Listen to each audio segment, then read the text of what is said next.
আমার আজকের ভিডিওটা আমাদের নতুন ফ্ল্যাট থেকে। আমরা যদিও এখনও আমাদের নতুন ফ্ল্যাটে শিফট করিনি, আমাদের পুরনো ফ্ল্যাটেই আছি। আগামীকাল মানে 16ই মার্চ আমাদের বাড়িতে গৃহপ্রবেশের পুজো হবে। এখন তাই চলছে তারই তোড়জোড়। তার পাশাপাশি চলছে জিনিসপত্র শিফটিংও। যেহেতু আমরা আমাদের নিজেদের ফ্ল্যাটেই এখনও অবধি আছি, তাই শিফটিংয়ের ব্যাপারটা একটু আস্তে আস্তেই করছি। ভাড়া বাড়ি থেকে যেরকম অন্য কোনো ফ্ল্যাটে শিফট করলে খুব তাড়াহুড়ো করে করতে হয়, তো আমাদের যেহেতু সেরকম কোনো তাড়াহুড়ো নেই, তাই সব কিছু ভেবেচিন্তে সময় নিয়েই হচ্ছে। আর আমরা যেহেতু বাইরে থাকি, তাই একসঙ্গে অতটুকু সময়ের মধ্যে সব কিছু ম্যানেজ করাটাও সম্ভব না।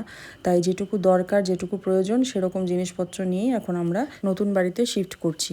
যেহেতু গৃহপ্রবেশের পুজো হবে, তাই আমি ঠাকুরের সমস্ত বাসনগুলোকে মেজে ধুয়ে পরিষ্কার করে রেখে দিলাম।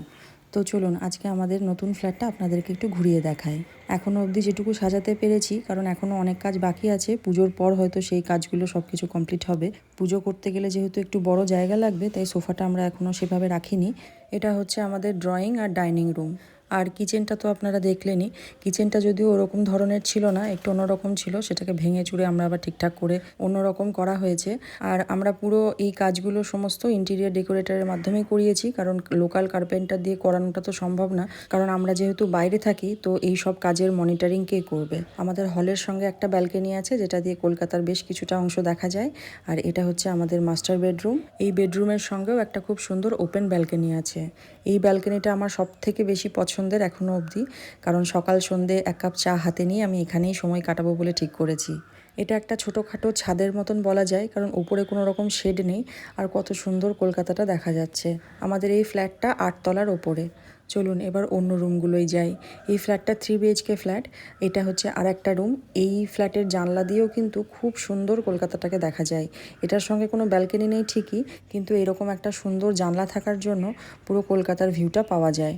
দূরে একটা ঝিলের মতন আছে, আর তার সঙ্গে গাছগাছড়া যেহেতু প্রচুর আছে, তাই আমরা যখনই এই ফ্ল্যাটে আসছি তখনই সারাক্ষণই আমরা কোকিলের ডাক শুনতে পাচ্ছি। কলকাতায় তো বেশিরভাগই গাড়ি ঘোড়ার আওয়াজ শুনতে পাওয়া যায়। এটা হচ্ছে আমাদের আর একটা বেডরুম। আর আমাদের এই ফ্ল্যাটটা হচ্ছে সাউথ কলকাতার নিউ আলিপুরে।